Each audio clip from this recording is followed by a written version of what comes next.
വെള്ളിയാഴ്ച രാവിലെ 7 മണിക്ക് തുടങ്ങിയ വോട്ടെടുപ്പിന്റെ ഭാഗമായി പാണക്കാട് തങ്ങളും കുടുംബവും. പാണക്കാട് CKMM ALP സ്കൂളിലെ 98-ാം ബൂത്തിൽ സാദിഖ് അലി ശിഹാബ് തങ്ങളും 100-ാം നമ്പർ ബൂത്തിൽ PK കുഞ്ഞാലിക്കുട്ടിയും പാണക്കാട് സെയ്ദ് മുനവർ അലി ശിഹാബ് തങ്ങളും സെയ്ദ് ബഷീർ അലി ശിഹാബ് തങ്ങളും വോട്ട് രേഖപ്പെടുത്തി. ഇന്ത്യ മുന്നണിയും കേരളത്തിലെ UDFും 18-ാം ലോക്സഭാ തെരഞ്ഞെടുപ്പിനെ നേരിടുന്നത് വലിയ ആത്മവിശ്വാസത്തിലാണെന്ന് സാദിഖ് അലി തങ്ങൾ മാധ്യമങ്ങളോട് പറഞ്ഞു.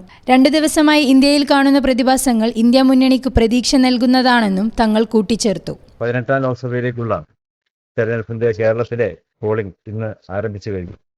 വളരെ നല്ല ആത്മവിശ്വാസത്തോടെയാണ് ഈ പോളിംഗിനെ ഐക്യ ജനാധിപത്യ മുന്നണി കാണുന്നത്.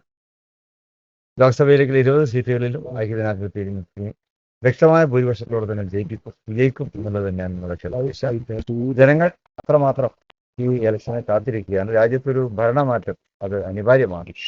അനുദിനമുള്ള സംഭവവികാസങ്ങൾ അത് ജനങ്ങളെ കൂടുതൽ അതേക്കുറിച്ച് ചിന്തിപ്പിക്കുന്നുണ്ട്. ഇപ്പോൾ കഴിഞ്ഞ 1-2 ദിവസങ്ങളിലായി കേന്ദ്രത്തിൽ മറ്റും നടന്നു വരുന്നത്.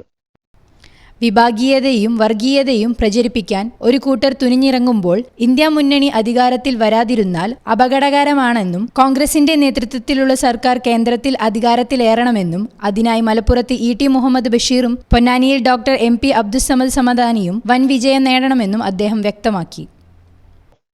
മറ്റെല്ലാ വിഷയങ്ങളും അതിൻ്റെ പിറകിലാണ്. അപ്പോൾ കോൺഗ്രസിനെ പോലെയുള്ള ഇന്ത്യ മുന്നണിയെ പോലുള്ള കക്ഷികൾ അധികാരത്തിൽ വരാതിരുന്നാലുള്ള അപകടം കൂടുതൽ കോൺഗ്രസ് സ്ഥാനാർത്ഥികൾ വിജയിക്കണം. അതാണ് ഇന്നത്തെ ആവശ്യം. അവർക്ക് മാത്രമേ ഒരു പകരം ഗവൺമെൻറ് ഉണ്ടാക്കാൻ കഴിയുള്ളൂ. അതിനുള്ള സാധ്യത തെളിഞ്ഞിരിക്കുകയാണ്. അതാണ് ഇവിടെ തങ്ങൾ പറഞ്ഞത്. മറ്റു വിഷയങ്ങളൊക്കെ നമുക്ക് വല്ല മറ്റ് ഘട്ടത്തിൽ ചർച്ച ചെയ്യുക എന്നല്ലാതെ ഇന്ന് ഇന്ത്യക്കാർ മുഴുവൻ വോട്ടർമാർ മുഴുവൻ എത്തിക്കുന്ന ഒരേ ഒരു വിഷയമാണ് ഇന്ത്യ മുന്നണി അധികാരത്തിൽ വരണം, ഇന്ത്യയെ രക്ഷിക്കണം. വർഗീയത ഫാസിസ്റ്റ് ശക്തികൾക്കെതിരെ ഇന്ത്യയിൽ യുവാക്കൾ സജീവമായി തെരഞ്ഞെടുപ്പ് രംഗത്തിറങ്ങിയിരുന്നുവെന്നും അതിന്റെ പ്രതിഫലം തെരഞ്ഞെടുപ്പിലുണ്ടാകുമെന്നും മുനവർ അലി ശിഹാബ് തങ്ങൾ പറഞ്ഞു. കേരളത്തിൽ UDFും രാജ്യത്ത് ഇന്ത്യ മുന്നണിയും വിജയിക്കുമെന്ന് അദ്ദേഹം കൂട്ടിച്ചേർത്തു. News bureau, Malappuram. Qatar golden diamonds, Calicut road,